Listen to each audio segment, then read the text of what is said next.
And then the other big one was they've got the Spoops program. What? The S-Poops. So SPOs are stake pool operators, I believe. And it's a way of, you can now earn HOSKY by staking your ADA with certain pools. Gotcha. So the fun thing here is it's really to decentralize the network. So they've picked a couple of pools that are really small. I myself have jumped in with one called Pride Pool. Pride Pool. Mad rep over there. And it's actually getting really complex now. So all of these HOSKYs have different traits of furs and like different things. And You're talking now about the NFTs. the NFT, so there's the HOSKY token, which is up into the trillions, 1 quadrillion total. There's the HOSKY NFTs, which we just mentioned. There's a shit ton of, and there's 10 traits in each of them. I think. 10 different variables, and then in each of those variables, it can be like sunglasses, aero sunglasses, gloss, eye patch, random shit. Whatever. Yeah. And so they announced this thing where it's like, oh yeah, you can use your HOSKY token. You sort of have it in the same wallet where your ADA is staked, and it can be a multiplier type thing. So Gotcha, okay. It's to give you more weighting, and so you'll get more HOSKY. And just like the amount of retardation and just like, and me included, man. I was like, as soon as I heard about it, I was like, get in at there. 11:30 p.m. at night, back of the hand calculation. Okay, if there's this many people staking, I'll get this much HOSKY per ADA. Assuming other people behave in this way, and you're like, everyone's like got their own thing.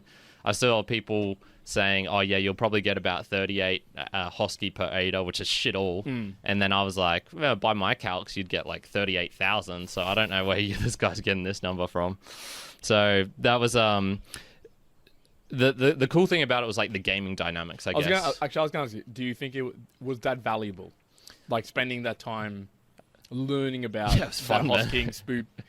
It was fun, but was it valuable, or was it just fun? I'd say it's valuable in the sense that it actually is incentivizing me to do things that are better for the network. So I had previously... Better for what network? The Cardano network as a whole. So to incentivize me to go with smaller pools so that I'm not just stuck with, the big pools that accumulate more ADA, and then, you got more reliable rewards and whatnot. So it's incentivized me to go somewhere where it's a little bit riskier and try a different place. and be with them, which helps out the network as a whole. So you'll be less likely to Why specifically does it help? Well, it's just, I guess, like sort of, if you think about Bitcoin. So Bitcoin had miners, everyone could mine from their laptop, and then it was like, okay, if there's actual money here, we're gonna people create the ASIC machines or whatever, which is the machine that's really specialized at doing those hash rates and computations at lightning speed.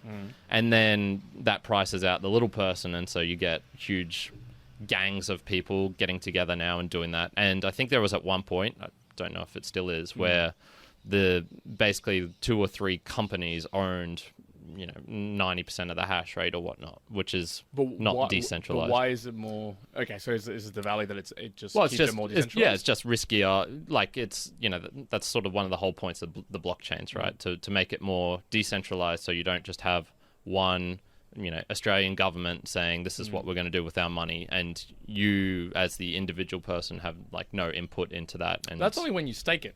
It's still decentralized. I mean, the coin itself or the token is still decentralized. Like the blockchain itself is still decentralized. It's just the staking of it is centralized. Well, that's the mechanism for I guess, making sure it's decentralized. So, with your ADA, which you're not staking at the moment, there's more people out there who'd be able to get, whales, billions potentially of ADA.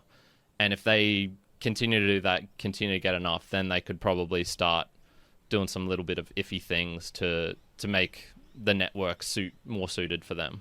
So here's an example. Just the other day, there was basically when you're a stake pool operator, you're verifying the transactions, I guess, that are going on. You get a certain amount of blocks per epoch to stake with. To verify. So, if you're Pete Bowie type level of stake pool, I think he gets like less than 10, sort of between 5 to 10, maybe, something like that.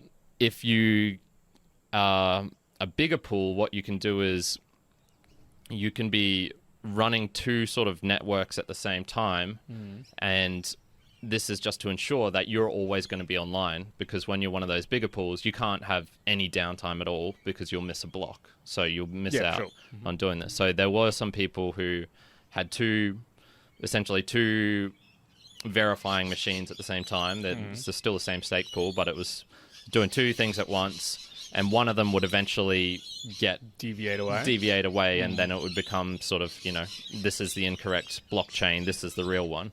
Gotcha. So that's okay to do for them, but when they start doing that, these smaller pools who follow this path with them, the incorrect path. They go down it, and their gains are wiped out, I guess. And so this is where it was sort of like, you don't want just a couple of big pools, because they'll be able to do shit like that, and then that's where it do they do that keeps though? accumulating. They don't do that like on purpose though, do they? There was some debate in the community, from what I could tell. There were some people saying, they're doing it on purpose. They're doing it on purpose. There were some people who, once they got called out, were like, "Oh, I didn't realize this was hurting other people." I guess what I was interested in was like, but it matters if you're staking. If you're not staking, like to me, I wouldn't be like, I don't care. Like I don't care what any of these pools are doing. So none of my ADA will. Yeah. Like I'm like, well, I mean, like the thing is, your ADA will become worthless if the whole blockchain gets sort of corrupted, I guess. So. Sure. Yeah. But then that's the bigger problem. Like everyone then is stuffed kind of deal. Yeah. But specifically, okay. Yeah. Anywho, it's like I guess one of the cool things that HOSKY is doing is it's actually influencing my behavior to do things that are helping the network, which is like, okay, cool. I sort of think that's what a lot of life is about, is trying to find the ways where you can do the right things, and it's not hard. Like, it's hard to give to charity. I'll be the first to admit it. I didn't give to charity for ages. What sort of convinced me was finding a method where I was like, okay, this makes sense too, which was the effective altruism. And so, I started donating to them. I think that's what a lot of life is actually about, just finding like the right way to get the incentives for you particularly. So for me, obviously it's fun and games and stupid memes and shit like that. Not that I was particularly, putting my ADA in huge pools anyway, but yeah, so that was a cool thing. Yeah, okay.